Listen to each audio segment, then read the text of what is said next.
In this video, I want to show you how to use the desktop tools in Note to annotate over anything else on your computer.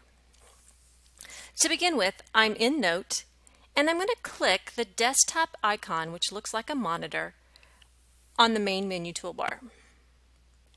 Notice this is going to bring up anything that I have open on my panel.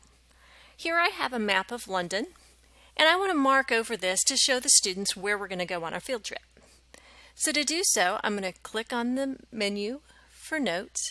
I'm going to click on the pencil. If I click a second time, it's going to give me my color options. So I'm going to go ahead and stay in red. And then I'm going to click anywhere on the panel. And then I'm going to go ahead and start drawing. So I'm going to say we're going to start our field trip at Westminster Abbey. After we do that tour, we're going to walk down Parliament Street, go over and visit Big Ben. Then we're going to go ahead, go down Birdcage Walk, and we're going to see the Churchill War Rooms.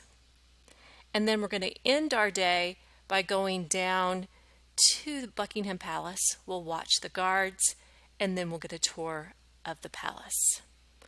When I'm done drawing, if I just want to get rid of all of that, if I click the mouse, that's going to erase everything on the screen. If I wanted to take a picture of that, remember I could go into the hammer and the wrench and I could have done a screenshot of that and save that screenshot to give to my students. Hope that helps you annotate over anything on your panel.